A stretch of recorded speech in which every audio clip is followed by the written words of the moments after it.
अस्सलाम वालेकुम बच्चों। आज हम टॉपिक पढ़ने जा रहे हैं न्यूटन लॉज। और ये मेरे हाथ में कुछ चीज़ें हैं, इनको अगर आप लोग और करो तो आप लोगों को एक क्वेश्चन जहन में आएगा कि ये किस तरह से स्टेबल है। जैसे ये चिड़िया है तो इसको आप लोग इस पैरामिड के ऊपर स्टेबल कर सकते हो, या मैं इसको अपने नाखून पे भी स्टेबल कर सकता हूँ। तो आप लोगों के जहन में क्वेश्चन आएगा कि ऐसा कौन सा अमल है जिसकी वजह से ये इस तरह से स्टेबल है। इसके अलावा अगर मैं बात कर लूं तो मेरे पास ये भी एक इसी तरह की डिवाइस है।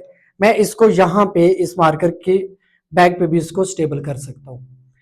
इवन बैग पे नहीं, हम लोग इसको यहाँ पे मैं इसको अपने नाखून पे भी स्टेबल कर सकता हूँ। तो इसका मतलब ये है कि इसकी जो ये वाली जो स्टेबिलिटी है ये किस तरह से बनी है और किस तरह से आई है। हम इन चीजों का जो आंसर है वो इस टॉपिक के अंदर स्टडी करेंगे कि ऐसा कैसे पॉसिबल है। तो हम स्टडी करते हैं जी न्यूटन लॉज। आप सब लोग जानते हैं कि न्यूटन लॉज के अंदर बेसिकली काफी सारी थ्योरी होती है। तो मैंने वो सारी चीजें पहले लिख दी है ताकि हम लोग इसको स्टडी कर सके कि ये किस तरह से होती है।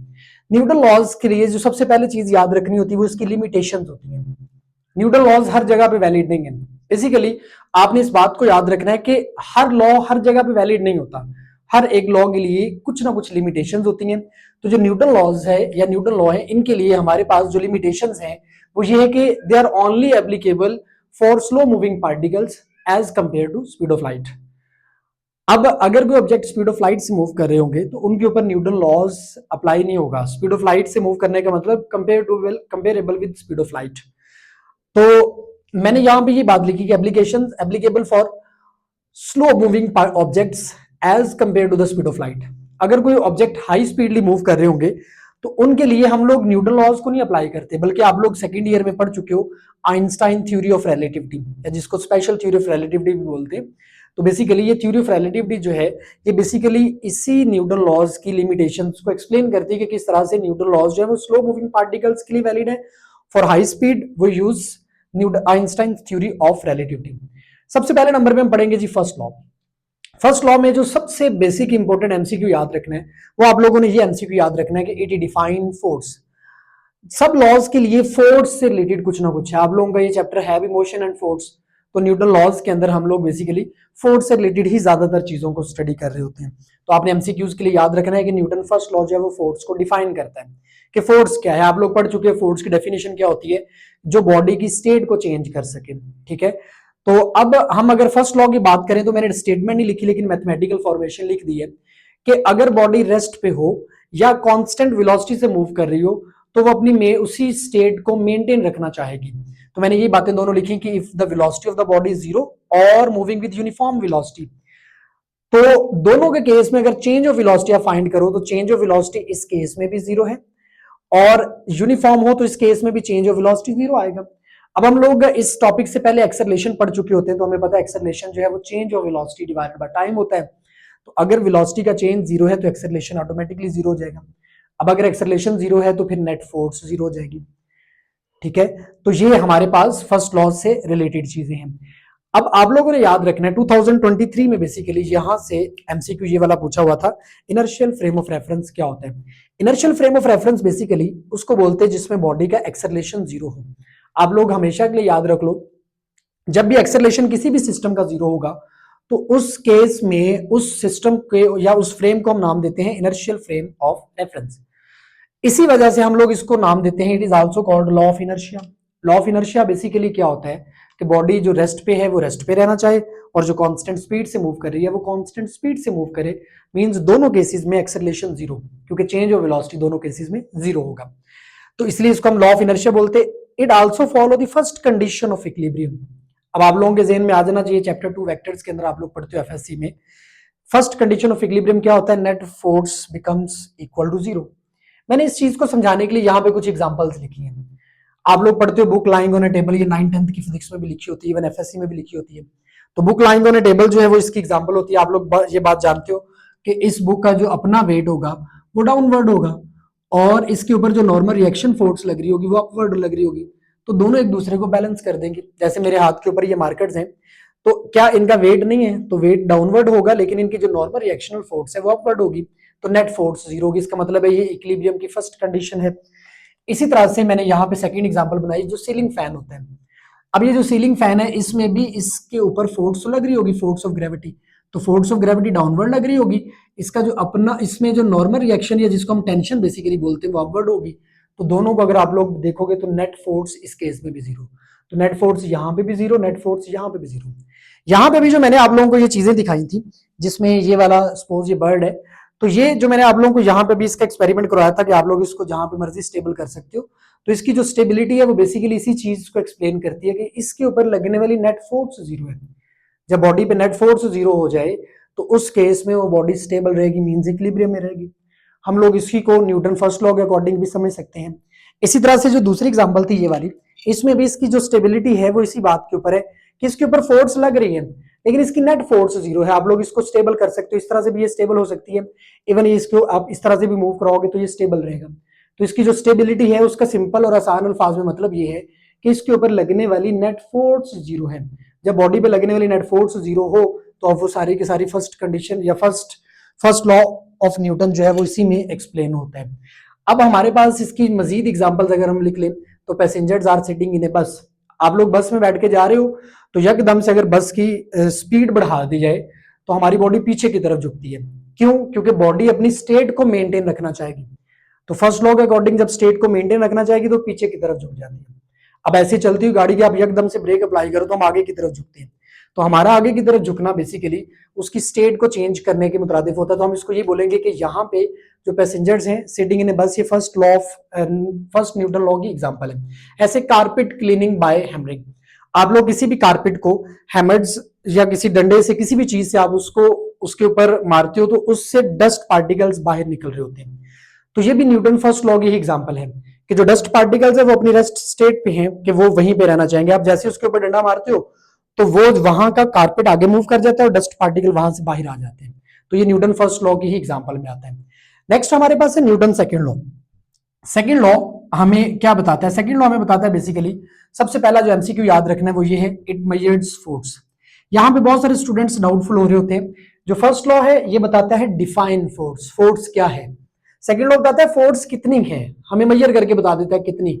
आसान तरीका याद रखने का ये होता है कि जो न्यूटन सेकंड लॉ है वो हमें पता है F is equal to m होता है। आप लोगों से मैं पूछूं किसी बॉडी पे कितनी फोर्स लग रही है तो वो आप लोग किस रिलेशन से फाइंड करोगे? तो आप लोगों का सबका आंसर होगा F is equal to m से हम फाइंड कर सकते हैं। जब हम F is equal to m से फाइंड कर सकते हैं तो इसका मतलब है फर्स्ट लॉ से तो ऐसा नहीं हो सकता कुछ भी। तो इसलिए डाउटफुल इस आप कंफ्यूजन को इस तरह से निकाल सकते हो कि न्यूटन सेकंड लॉ जो है वो मेजर करता है फोर्स को, न्यूटन फर्स्ट लॉ डिफाइन करता है। अब इसकी जो स्टेटमेंट होती है न्यूटन सेकंड लॉ की, वो हमारे पास कौन सी स्टेटमेंट होती है भला? कि when a force is acting on a body it produces acceleration in that body which acceleration is directly proportional to force and inversely proportional to mass. कि जिस बॉडी के ऊपर आप फोर्स ज्यादा लगाओगे उस बॉडी में एक्सेलरेशन भी ज्यादा प्रोड्यूस होगा, और जिस बॉडी का मास ज्यादा होगा तो उस बॉडी का एक्सेलरेशन जो है वो कम होगा। तो एक्सेलरेशन की डिपेंडेंस इन दो चीजों पे, अब यहां से अगर आप इन दोनों को कंपेयर कर लो तो a is proportional to f by m, proportionality का साइन खत्म करो तो के एफ बाय एम आ जाएगा। आप यहां से ये बात याद रखनी, सिस्टम इंटरनेशनल सिर्फ एसआई सिस्टम में ऐसा होता है और सिस्टम्स में नहीं। तो सिस्टम इंटरनेशनल में के की वैल्यू 1 होती है, यहां से आप लोग अगर के खत्म कर दो तो आ जाएगा a is equal to f by m. ये न्यूटन सेकंड लॉ की फॉर्मेशन है। मतलब यहां से आप लोगों को अगर एमसीक्यू में पूछा जाए न्यूटन सेकंड लॉ की स्टेटमेंट और ऑप्शन में ये हो तो ये ठीक लिखा हुआ है कि a is equal to f by m. ऐसे आप यहां से दो इसके रिलेशन ड्राइव कर सकते हो, एक आप एम को इधर ले जाओ ए को इधर ले आओ तो मैथ्स का रिलेशन आ गया m is equal to f by a. इसी तरह से आप न्यूटन सेकंड लॉ की जो जनरल फॉर्मेशन आप पढ़ते हो F is equal to M में, यहां से ए को भी इधर ले आओ तो F is equal to M हो जाएगा। यहां से ना फोर्स का यूनिट आप लोग याद रखोगे, फोर्स से रिलेटेड 2-3 यूनिट होते हैं जो आप लोग यहाँ पे स्टडी करते हो तो वो यहीं से डिफाइन कर लेते हैं हम।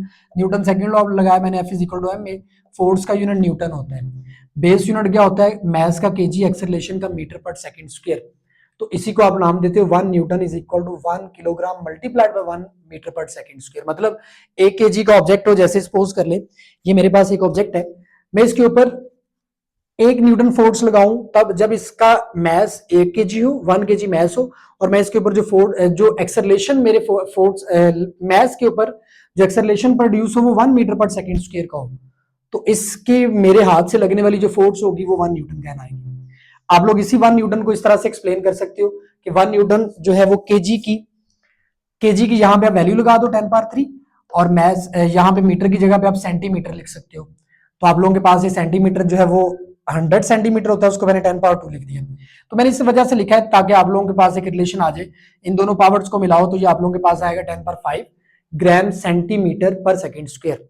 तो ये जो ग्राम सेंटीमीटर पर सेकेंड स्क्वायर हम इसको डाइन्स बोलते हैं। तो ये बेसिकली फोर्स का सीजीएस यूनिट है, ठीक है। तो आप लोग यहां से ये याद रख सकते हो कि डाइन क्या है, तो फोर्स का सीजीएस यूनिट है डाइन। तो आपने याद रखना है 1 डाइन 10 पर 5, 1 न्यूटन 10 पर 5 डाइन्स के इक्वल होता है, और इसी तरह से 1 डाइन जो है वो 10 पर -5 न्यूटन के इक्वल आ जाएगा। तो मैंने रिलेशन भी प्रूव करवा दिया कि किस तरह से ऐसा होगा। कुछ रिलेशन और हम लोग यहाँ पे पढ़ेंगे न्यूटन सेकंड लॉ के अकॉर्डिंग, कि न्यूटन सेकंड लॉ की डिफरेंट फॉर्मेशंस हैं। आप लोगों ने फिजिक्स में एक चीज हमेशा के लिए याद रखनी होती है, वो ये है कि आप लोगों के पास जो भी फॉर्मूला है किसी भी तरह का, उसमें कम से कम 3 फिजिकल क्वांटिटीज होती हैं। अगर आप 2 का रिलेशन देखना चाहते हो तो थर्ड वाली को हमेशा कांस्टेंट मानना होगा।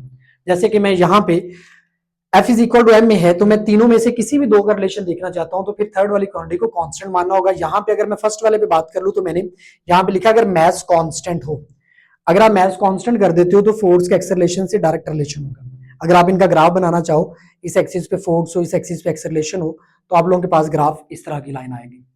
इसी तरह से फोर्स और मैस का आप लोगों के पास रिलेशन क्या होगा, ये डिसाइड तब होगा जब आप एक्सेलरेशन को कांस्टेंट मानोगे। तो अगर आप एक्सेलरेशन को कांस्टेंट मानो तो फोर्स और मैस का आपस में डायरेक्ट रिलेशन है, आप इन दोनों का भी अगर ग्राफ बनाओ तो इस तरह से आप लोगों के पास ग्राफ आ जाएगा स्ट्रेट लाइन। इसी तरह से लास्ट है, अगर आप लोग फोर्स को कांस्टेंट मान लो तो फिर मैस और एक्सेलरेशन आपस में मल्टीप्लाई हो रहे हैं, तो मल्टीप्लाई जब क्वांटिटीज हो रही हो तो उनका आपस में रिलेशन इनवर्स बनता है, तो आप लोगों के पास एक्सेलरेशन का मैस इनवर्स रिलेशन होगा। आप अगर इसका ग्राफ बनाना चाहो ए और एम के दरमियान में, तो ये ग्राफ कुछ इस शेप का आएगा। तो इस शेप के ग्राफ का मतलब है अगर आप एक्सेलरेशन बढ़ाओगे तो मैस कम हो जाएगा, मैस बढ़ाओगे तो एक्सेलरेशन कम हो जाएगा। तो ये आप लोगों के पास सेकेंड लॉ है। इससे एक एमसीक्यू मैंने लिखा है जो कि इस चीज को हमें अंडरस्टैंड करने में आसानी देगा कि किस तरह से हम किसी भी यूनिट को कन्वर्ट कर सकते हैं। जैसे कि मैंने यहाँ पे एमसीक्यू लिखा हुआ है कि आप लोगों के पास force is equal to m होता है। आप इसी रिलेशन को अगर एक्सेलरेशन की जगह पे वेलोसिटी बाय टाइम लगाओ तो यही रिलेशन आप लोगों के पास इंफॉर्मेशन के लिए याद रख लो कि फोर्स का जो फॉर्मूला है वो ये भी हो सकता है। यहाँ पे एमसीक्यू जो मैंने लिखा है वो ये लिखा हुआ है कि अगर किसी बॉडी के ऊपर 100 डाइन फोर्स लग रही हो और उसका मैस 1 kg हो, तो फिर उसमें प्रोड्यूस होने वाला एक्सेलरेशन क्या होगा। तो आप लोगों को मैंने ऑप्शंस दिए हैं। सबसे पहला जो काम करना होता है वो ये होता है कि आप लोग यूनिट देखो, यूनिट क्या एसआई में ऑप्शंस हैं सारे के सारे। अगर एसआई यूनिट में ऑप्शन दिए हुए हैं तो फिर आप लोग फोर्स को भी एसआई यूनिट में कन्वर्ट कर लो। अब एसआई यूनिट में कन्वर्ट करने का आसान तरीका कि आप लोगों को डाइन की वैल्यू पता होनी चाहिए कि यहाँ पे मैंने लिखा हुआ है 100 डाइन्स। तो आप लोग क्या काम कर लो, यहाँ से 1 डाइन की वैल्यू देखो। 1 डाइन्स किसके इक्वल है, 10 पावर -5। तो मतलब ये कि आप इसकी कन्वर्जन कर लो, ये आ जाएगा 100 इंटू 10 पावर -5, तो ये इतने न्यूटन आ जाएगा। अब अगर आप लोग इसको रीअरेंज कर लो तो असल में ये 2 जीरो पॉजिटिव वाली है वो -5 है, तो ये बेसिकली बच जाएगा -3 न्यूटन। तो अब आप लोग अगर इसको न्यूटन सेकंड लॉ के अकॉर्डिंग अगर किसी फॉर्मूला में लगाओ एक्सेलरेशन के लिए, ये फॉर्मूला मैंने लिखा हुआ था ये वाला, तो मैं यहाँ पे इसको सॉल्व कर देता हूँ जी। Acceleration is equal to f by m है। आप इसमें वैल्यू पुट कर लो, फोर्स कितनी थी वाला, फोर्स आपके पास है 10 पावर -3 और मैस कितना है 1 kg, तो मैं उसको जस्ट 1 लिखता हूँ। इसका मतलब यहाँ से अगर आप ऑप्शंस देखो तो ये चार्ली ऑप्शन जो है ये आप लोगों के पास करेक्ट आएगा, 10 पावर -3 मीटर पर सेकेंड स्क्वायर। तो ये आप लोगों के पास यूनिट कन्वर्जन का मेथड होगा, किस तरह से आप किसी भी यूनिट को कन्वर्ट कर सकते हो। ऐसे अगर किसी एमसीक्यू में आप लोगों को यूनिट जो है वो न्यूटन में हो और जबकि जो इसके आंसर्स हैं वो आप लोगों के पास आंसर जो है वो मीटर पर सेकंड स्क्वायर की बजाय सेंटीमीटर पर सेकंड स्क्वायर में हो, तो आप लोग फिर उसकी भी कन्वर्जन आपको आनी चाहिए। नेक्स्ट हमारे पास है third law. Newton third law जो है ये आप लोग सब लोग इस लॉ को जानते हो, लेकिन इसमें से पास पेपर्स में मोस्टली एमसीक्यूज जो है वो न्यूटन थर्ड लॉ के होते हैं। रीजन क्या होते हैं, क्योंकि इसके बहुत सारे क्रिटिकल पॉइंट्स होते हैं जिनको बहुत अच्छे से समझना बड़ा जरूरी है। जैसे कि हम लोग हर लॉ के साथ एक चीज पढ़ रहे हैं कि इट डिफाइन फोर्स, दूसरे के लिए पढ़ा इट मेजर्स फोर्स, तीसरा भी किसी फोर्स की चीज को बताता है, लेकिन क्या बताता है, वो ये बताता है कि forces always exist in pairs, single force does not exist in the universe. Single force universe में एग्जिस्ट ही नहीं करती, ठीक है।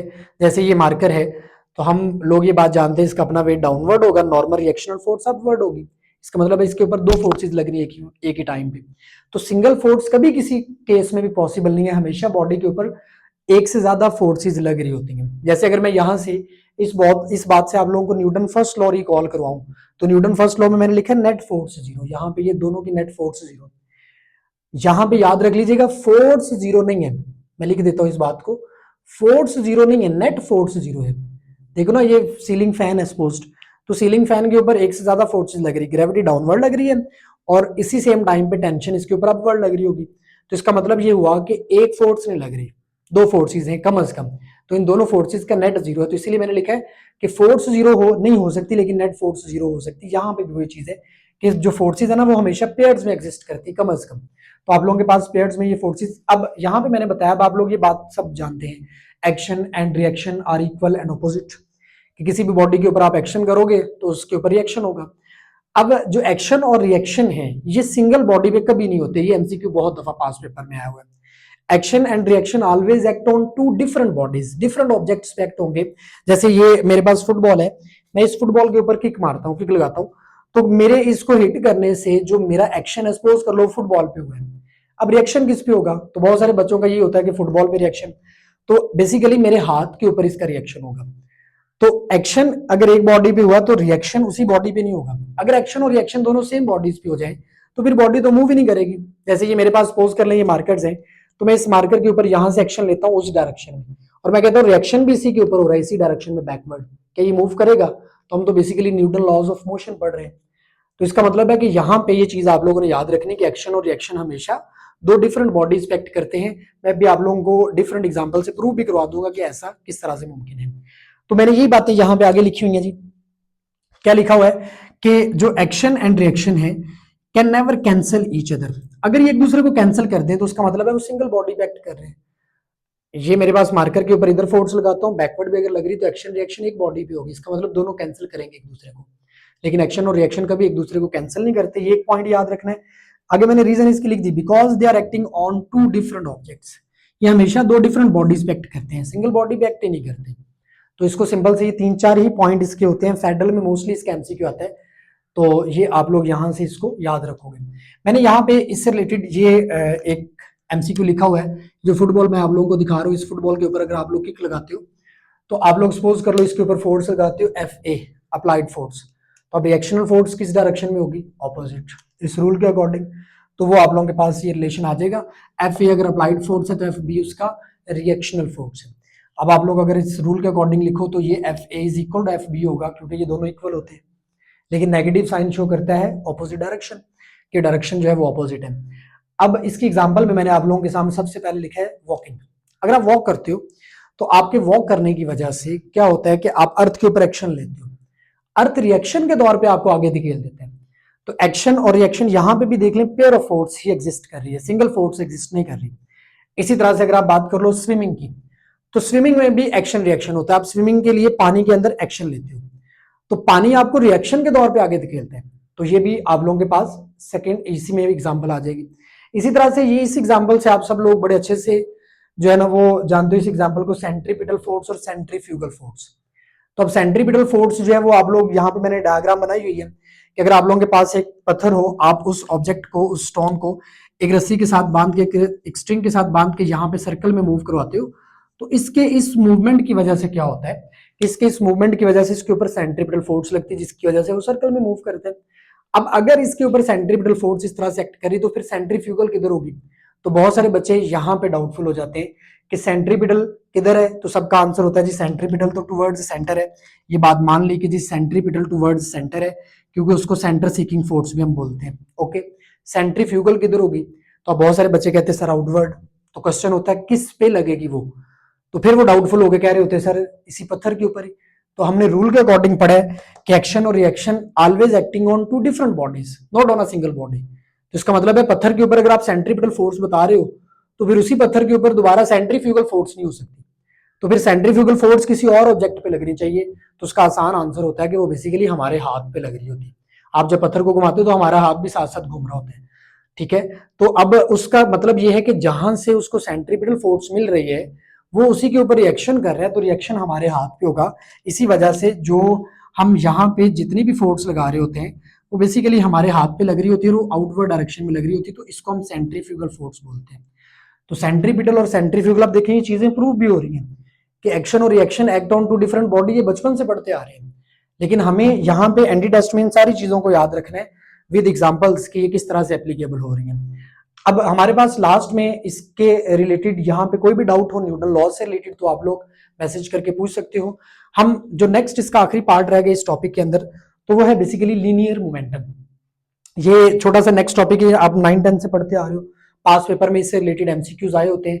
जितने आसान एमसीक्यूज होते हैं वो सारे ऑलमोस्ट 9th क्लास की फिजिक्स वाले टॉपिक से आ रहे होते हैं। तो इस वजह से इन चीजों को कभी भी स्किप नहीं करना। आप लोग अगर देखो तो लीनियर मोमेंटम में सबसे पहले इसकी फिजिकल डेफिनेशन, ये पास पेपर में 2-3 बार आई हुई है एमडी कैट ईटा और सिद्धांतों के अंदर। तो इसकी डेफिनेशन क्या होती है? The quantity of motion of the body, किसी भी बॉडी की जो क्वांटिटी ऑफ मोशन है हम उसको नाम देते हैं लीनियर मोमेंटम। या इसकी मैथमेटिकल डेफिनेशन वो आप बचपन से पढ़ते आ रहे हो, product of mass and velocity. यहां से मेरा एक बच्चों से क्वेश्चन होता है, ये कौन सा प्रोडक्ट है? तो बहुत सारे बच्चे इसको कहते हैं जी क्रॉस प्रोडक्ट है, क्योंकि इधर इस साइड में वेक्टर क्वांटिटी है। तो इसका आंसर क्या होता है? बेसिकली ये ना डॉट प्रोडक्ट है ना क्रॉस प्रोडक्ट है। हम वेक्टर्स के अंदर इस बात को पढ़ चुके हैं कि डॉट प्रोडक्ट और क्रॉस प्रोडक्ट बेसिकली दो वेक्टर्स का प्रोडक्ट होता है। यहाँ पे मैस एक स्केलर क्वांटिटी है, वेलोसिटी एक वेक्टर है, तो हम इसको बेसिकली नाम देते हैं सिंपल प्रोडक्ट। ये आप लोग अपने नोट्स में ऐड कर लीजिएगा, ये बेसिकली सिंपल प्रोडक्ट होता है। ठीक है, सिंपल प्रोडक्ट इसको बोलते हैं, जिसमें एक वेक्टर हो एक स्केलर हो, तो इन दोनों के प्रोडक्ट से एक वेक्टर क्वांटिटी मिलती है।